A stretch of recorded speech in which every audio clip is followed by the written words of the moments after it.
to the third in the Directors of Media M&A series, post-merger integration. I'll move into the first section now, which is a clear blueprint. Now, what is it? This is a document in one place where collectively we bring more people into this thought process early, and we're trying to answer a number of questions. Why are we doing the deal? What are the principles we're going to apply to it? Where are the benefits? What are the risks? And how are we going to manage the people through the integration? From the deals that you've seen, have those synergies been recognised, and what are the common mistakes and what are the timescales to realise those? It's a really case of what is the nature of the deal and what type of synergies is the acquirer looking for, and how quickly do they expect to try and deliver those. When we were acquired, we thought that there'd be a plan in place, but there's no person we were introduced to that was going to help us through the integration process.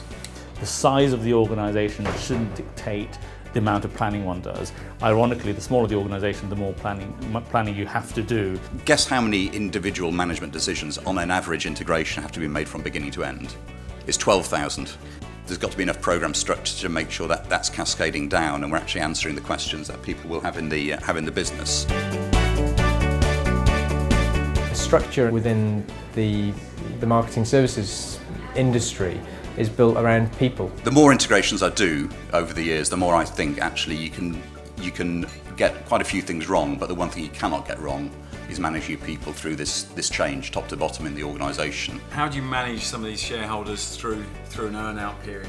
If you inherit different management buyouts of different management deals and try to bring them together, it's terribly difficult, and it only reveals itself usually after about 13 months in. The planning bit is important, the blueprint and the programme management, but it's nothing without actually the people and change being effectively managed. We've done a couple of integrations recently, one with a company from the UK, one from the US. Whilst English is a common language there for both of them, we are in theory two cultures divided by a common language. The UK business is getting better at integrations. There is more and more cumulative experience of integrations. You're not going to do an acquisition if the financial model doesn't work, that's fine. It's always going to be around how do you culturally make them feel part of the team. You can be in the same industry doing the same thing and you just see the fundamental differences with the way you think about things. You know, are you bureaucratic, are you entrepreneurial, are you devolved in terms of decision making, is it all centralised? You see it the whole time. Early consideration of that and just honesty about that, I think, is absolutely critical to successful integration. So thanks to the panel, Angus, Chris, Jon and Anthony. I think there's some very useful insights.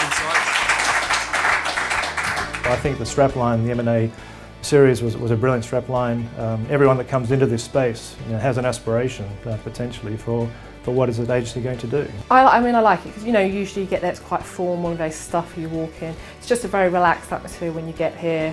You get to find out about obviously listen to the forum beforehand, and then obviously there's the opportunity to network afterwards, which you then, I think, possibly get more interaction and more networking goes on after the event. I think that this was a particularly useful session. I think it's probably the last one chronologically, but if you were to repeat something like it, what would the next one be?